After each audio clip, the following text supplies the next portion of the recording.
Children of God, praise the Lord. Hallelujah. I am Pastor Dr. Tanimo Stephen Adebowale. I want to specially welcome you to this wonderful moment with the Lord. And I want to assure you that God Almighty will touch your life today in the name of Jesus. Shall we pray? Our Father and our God, in the mighty name of Jesus, Ancient of Days and Eternal Rock of Ages. Thank you, Lord, for the gift of life. Thank you for bringing us together again. We bless your holy name for being there for us. Be thou exalted, O Lord, in the name of Jesus. Father, this time, I pray, Lord, touch your people, bless them in the course of this teaching, and let not their lives remain the same again, in the name of Jesus. Holy Spirit, have your way. And at the end of today, let your name be glorified. Thank you, Lord, for answering our prayers. For in Jesus' mighty name we pray. Amen. Children of God, once again, I welcome you to the presence of the Almighty God. And right about now, I want us to turn to the book of Second Corinthians, chapter 13, as I read verse 5. The Bible says, "Examine yourself, whether ye be in the faith. Prove your own selves. Know ye not your own selves, how that Jesus Christ is in you, except ye be reprobates." Praise the Lord. I want to talk to us about self-examination. Self-examination. To examine is to put oneself to test. When you talk about examining oneself, it's about to evaluate oneself, to observe or to appraise oneself. And I want you to know that when we talk about self-examination, it's like when we are talking about a spiritual checkup. Now, it is not enough to just accept Christ. We need to test ourselves always to find out how well are we doing as Christians. It is important to check and also ask ourselves some important questions like, are we growing in grace? Are we continuing steadfast in faith? Are we going forward or we are going backward? Are we standing still or are we stagnant? All these questions are those questions we need to ask ourselves when we carry out self-examination. Children of God, every Christian needs to appraise himself or herself regularly. Ask yourself, how are you doing? Though you must have started well, are you going on as well as you started? Brethren, let us examine ourselves to see whether we have all that we have just asked and that our answers will give kudos to our Christian journey. Now, let us examine ourselves to see whether we have and we are still in faith or not.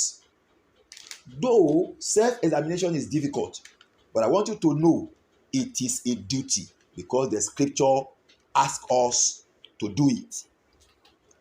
When you examining yourself, it will help you to live differently from the world. It will afford you the opportunity to be given a new zeal for doing good. It's going to give you the grace and to be given a new attitude to sin. Also, you will be blessed with a new attitude to Jesus Christ.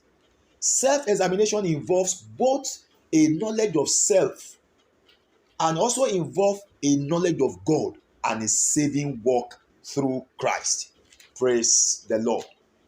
Now, looking at this passage we have just read, the word examine from Greek is perizzo, that means to scrutinize, to try, to test, to prove. And there is another Greek word called dokinazo, that means to discern, to try, to prove. As children of God, we need to try and examine ourselves. It is very, very important.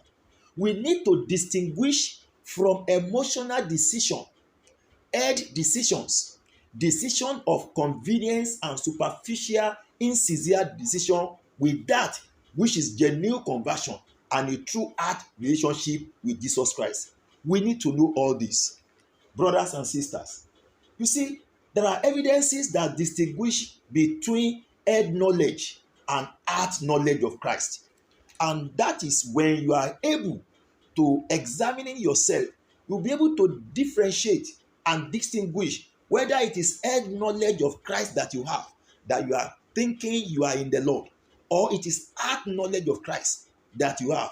Some of the evidences is number one, you will have the evidence of changed life and changed desire. You will see that in the book of 1 John chapter 1 verse 6 and 1 John chapter 2 verse 15. You will find out that when a person comes to Christ, there should be a change of desire and there should be a change of motivation. Number two is that evidence of an obedient life. According to 1 John chapter 2 from verse 3 to 5.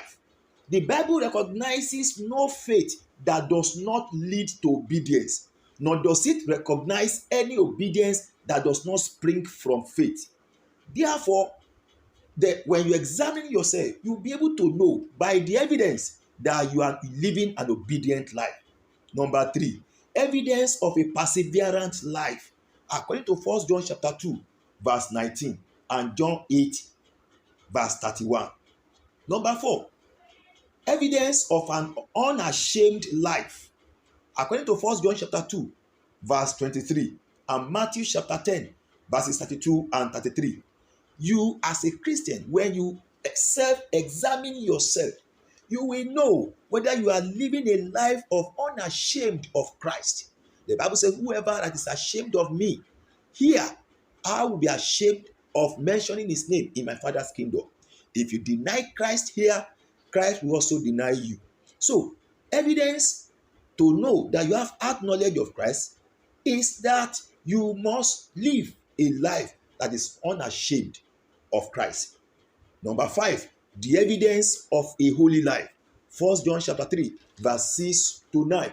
It is important to check and ask yourself whether you are living a life of holiness. Praise the Lord.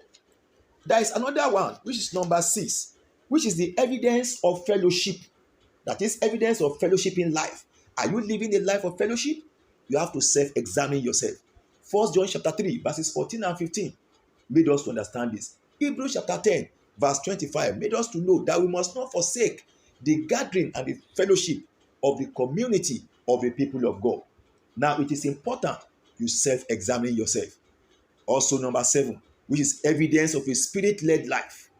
You have to check, am I being led by the Spirit of God? Am I living a life of spirit-led life? 1 John chapter 4, verse 13, and Romans chapter 8, verse 14. The Bible says, Spirit beareth record that we are children of God. And finally, the evidence of a surrendered life. Are you living a life of a surrendered person unto God? 1 John chapter 5, verses 2 and 3 made us to know this. Are you living a life that shows that you surrender your life to God? You must know that a true believer has a desire to do whatever God wants him to do, not out of legalism, not out of compulsion, but out of a heartfelt submission to Christ as the Lord. Shout hallelujah. I want you to know, according to the book of Psalm 26, verse 2, David asked God to test him. He said, examine me, O Lord, and prove me.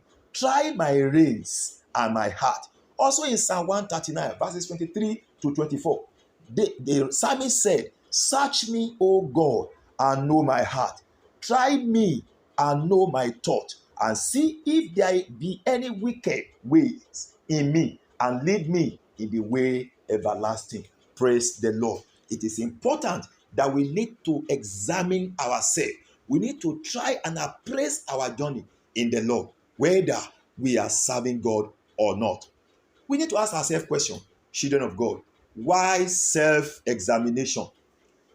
To determine whether one have accepted Christ and also the motive behind the acceptance. We need to examine ourselves whether we have actually accepted Christ And what is the motive behind the acceptance of our Lord Jesus Christ? Most people, the decision they have made to God is moral decision. Some are decisions that are made without a concrete decision to serve God with all their heart. You need to check what is the motive behind your acceptance of our Lord Jesus Christ. Not only that, you need to examine yourself to know whether you are still in faith or not. A lot of people are deceiving themselves. They are far away from faith, but they are still thinking they are in the faith. You need to carry out a self-spiritual checkup and find out whether you are still in faith. Not only that, you need to examine yourself to know whether you are making progress in faith. It's a different thing to know whether you are still in faith, and it's another different ball game to know whether you are progressive. It is important to check yourself, to examine yourself, to try yourself, to evaluate and observe yourself whether you are making progress in faith. I want you to know if one is not making progress, one is stagnant. And when one is stagnant, such a person is experiencing what we call spiritual dryness. That is, when you are not making progress, your life is stagnant, you are spiritually dry. When you talk about spiritual dryness is a state of spiritual decline. It's a state of spiritual degeneration.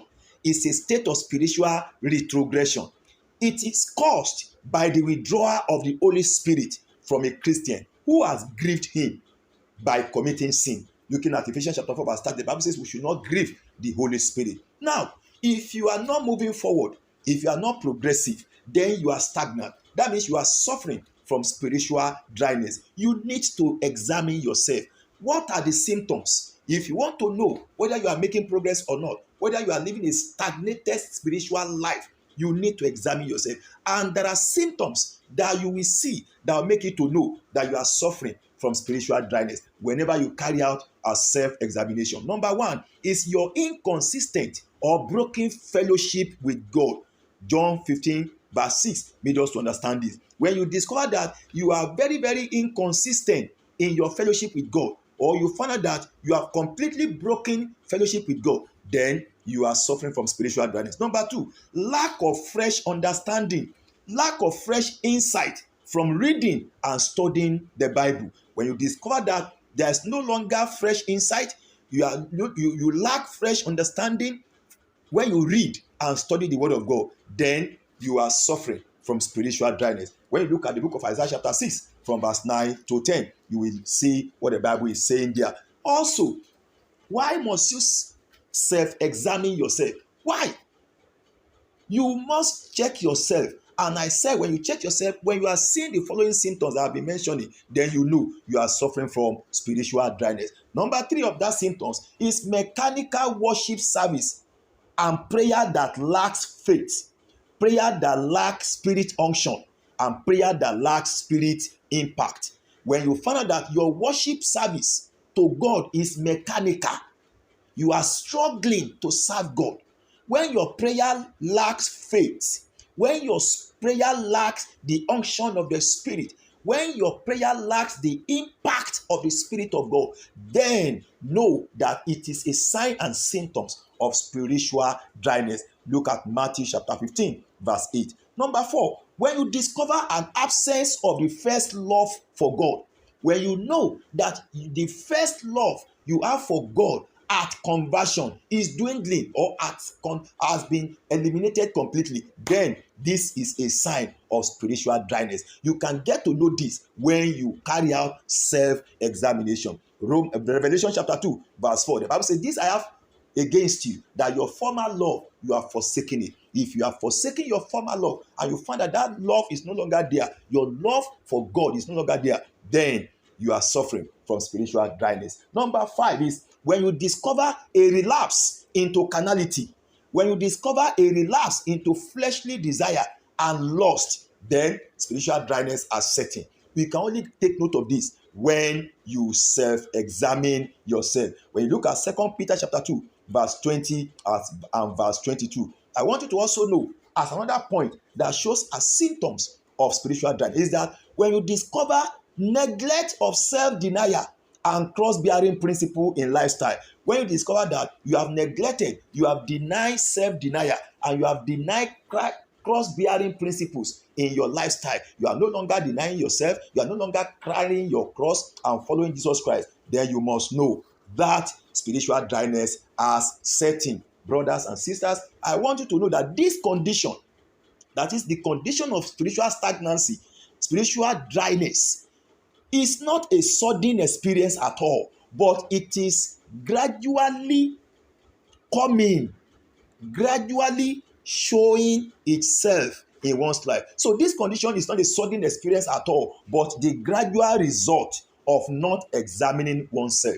It doesn't come as a sudden, it doesn't come just like that. It is an experience that shows that you are gradually withdrawing yourself from God. So it is a result of not examining yourself, because when you examine yourself, occasionally or most times, you will find out that you are already moving away from God. Brothers and sisters, I decree to your life, if you are experiencing spiritual dryness in your life, I decree that the Lord will pull you out of that wilderness in the name of Jesus. If you are experiencing spiritual dryness right now, I pray that the Lord will deliver you in the name of Jesus Christ. I want you to know there are certain things that actually cause this spiritual dryness that you must take note. What are the causes? You must know when you read Hosea chapter 7, verse 8 to 9, Matthew chapter 26, verses 40 to 41, you will discover that there are some things that actually cause spiritual stagnancy, spiritual dryness. And if you don't examine yourself,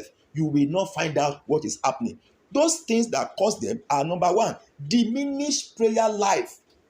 When you have a diminished prayer life, maybe in terms of time, in terms of quality, when your prayer life, the quality of your prayer life is nothing to write home about, and when the quality of your prayer life is diminishing in terms of time, then something is wrong. Look at Matthew 26, verse 40 to 41 to confirm this. Number two, that cause spiritual stagnancy and dryness is neglect of personal devotional study of the Bible. When you no longer study Bible again, when you are tired of carrying out devotional Bible study, then spiritual dryness will set in. I want you to know that if you fail to carry out personal devotional study of the Bible for your personal growth and spiritual refreshing and spiritual strength, then problem is looming. When you look at Jeremiah chapter 2, verse 13, you see that. Number three causes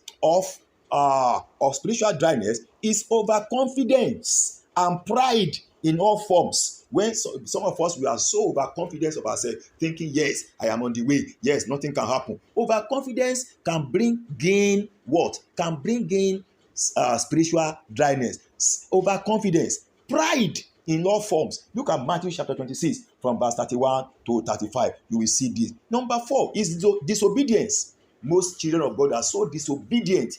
Disobedience will bring in spiritual dryness. Not only that, self-will. When you are self-will, you only want to do your what you believe is right. Self is still on the throne in your life. You have no longer overcome and conquer self. Then you will bring in spiritual dryness. Not only that, unbelief. So disobedience, self-will, and unbelief will bring in spiritual dryness. 1 Samuel chapter 15 from verse 16 to 23. What led to problem for Saul? Saul's dynasty, Saul rulership was taken away because he disobeyed God. And we found out that gradually he slipped into consulting a witch doctor that he had for once driven out of the land of Israel. So when you are disobedient to God's word, when you are self-willed and you are unbelief, you are a type that actually don't believe God and take God for his word, then it is possible for you to attract what we call spiritual dryness. You can also look at the book of Proverbs chapter 1 from verse 24 to 20. Brothers and sisters, another thing that causes spiritual dryness is relaxing over past spiritual success without striving for more. That is complacency. A lot of us are so complacent. We continue to say, yes, I've done this for God yesterday, I've done that, forgetting that Paul, to the point that Paul has actually worked for God. He said, I am pressing forward. All those achievements in the past, I have overlooked them. I am pressing forward. I want to attain to the glorious end that I'm also planning to get to. So when you are living a complacent life, then you are in trouble. You are attracting spiritual dryness. So relaxing over past spiritual successes without striving for more may allow you to slip into spiritual stagnancy. When you look at Philippians chapter 3, verse 13, you will confirm this. God bless you. Now, brothers and sisters, I have just spoken to us. I said this is important for us as children of God to do what? To examine ourselves whether we are still in faith. Now, Romans chapter 13, verse 11, to conclude, the Bible says, it is time to awake. Children of God, it is time to awake. Check yourself. Check your life. Are you still in the faith? Are you making progress? Are you stagnant, or you're already suffering from spiritual dryness? This is a wake up and a clarion call. Wake up, arise, check yourself, move forward, ask God to restore you, and He's at your side. He's knocking, He wants to come in. He wants to restore you, He wants to bring you back. And I know this He will do for you in the mighty name of Jesus. I declare into your life that the Lord God will come to your rescue and deliver you from whichever fall of spiritual dryness you are going through in the mighty name of Jesus. And I pray for you now that the Spirit of God will lift you up and bless you in Jesus' name. Continue to be relevant in the things and programs of God. The plan of God for your life will come to pass in Jesus' mighty name. Amen. Shalom.